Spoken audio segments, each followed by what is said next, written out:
हरियाणा सरकार के एक बड़े फैसले के बारे में जानकारी आपको हम देने जा रहे हैं। दरअसल खेल एकेडमियों में अब जो अपराध बढ़ रहे हैं उसको रोकने के लिए एक बड़ा निर्णय हरियाणा सरकार ने लिया है। इन वारदातों के बाद अब सरकार ने कहा है कि खुद हम देखेंगे कि कौन कौन से यहां पर एकेडमी चल रही है, कोई इलीगल तो नहीं चल रही है।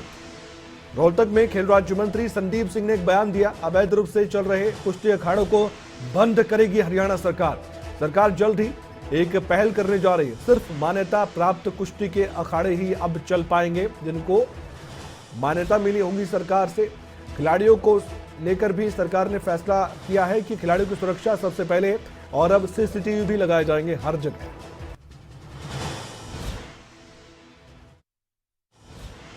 जितने भी ये कह सकते हैं कि अनऑफिशियल जो एक तरीके के जो खिलाड़ियों को तैयार करने वाले जो एक छोटे से अपने घर में हॉस्टल टाइप के बनाए हुए हैं, उनके लिए एक नई चीज़ हम शुरुआत करने वाले हैं।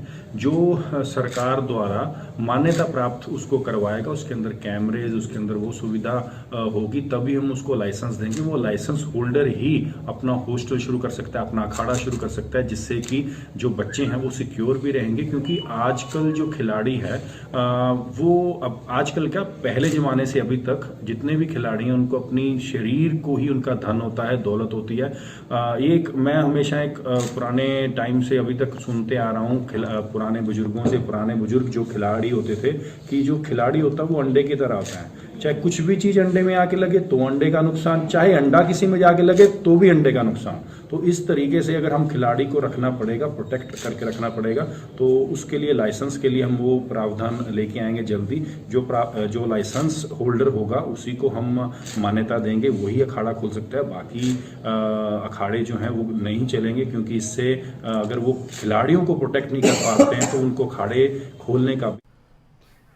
इस खबर पर हमारे साथ चर्चा के लिए बबीता फोगाट जुड़ चुकी हैं। बबीता फोगाट जी, सरकार ने जो निर्णय लिया है, आपको लगता है कि बहुत जल्दी संभव है कि जो इलीगल अखाड़े हैं उनको बंद किया जा सके, और सरकार जो अपराध हुए हैं उसके बाद ही क्यों जागी है?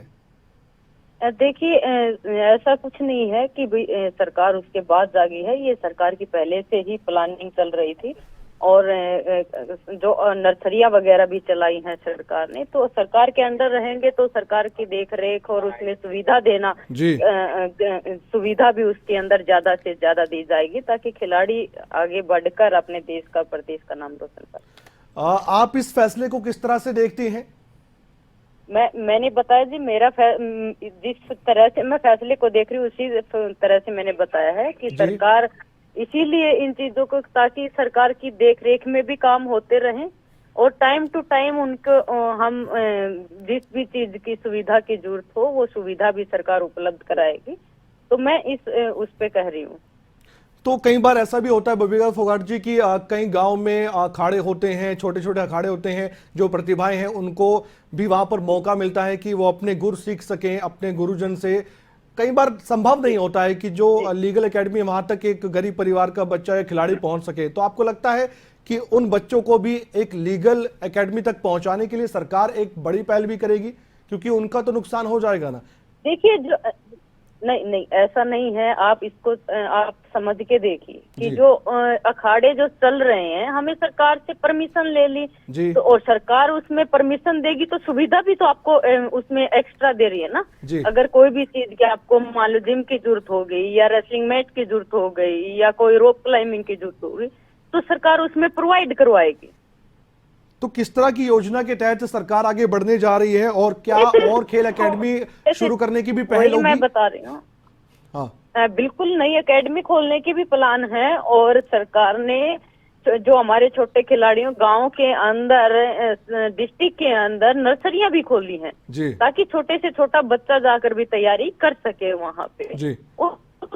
अखाड़े ऑलरेडी हैं, उनमें से ही अगर सरकार उनको लेके और उन अखाड़ों को और अच्छी सुविधा देके उन अपने सरकार के अंडर जाते हैं तो और अच्छी सुविधा मिलेगी, और खिलाड़ी और वहां से।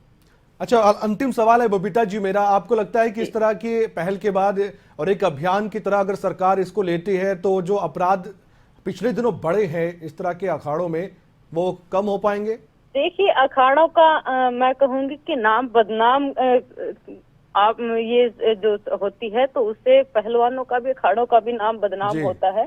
पर मैं एक चीज कहना चाहूँ कि हर चीज को हमें पहलवानी से जोड़ के नहीं देखना चाहिए जी। क्योंकि हम अपने एक कहावत है कि मैं जब देख रही हूँ कि हर घर से पहलवान, अगर कोई 2 दिन अखाड़े में जाके और तीसरे दिन अगर कोई और किसी उसमें जाके अगर वो अपना नाम कमाता है तो उसके पीछे पहलवान लगा देते हैं। जी जी। तो जरूरी नहीं कि जो जिनके नाम के पीछे पहलवान लगा हो वो पहलवान नहीं हो जी। तो जो अच्छे रेसलर हैं, जो अच्छे हैं, वो देश का नाम भी कमा रहे हैं, ओलंपियन हैं। ओलंपियन के अंदर आप लोग भी देख रहे होंगे 2008 से लेकर या पहले भी आपने देखा होगा। तो रेसलिंग ऐसा गेम है जिन्होंने 2008 के बाद कंटिन्यू रेसलिंग के अंदर मेडल रहे हैं। बिल्कुल बिल्कुल।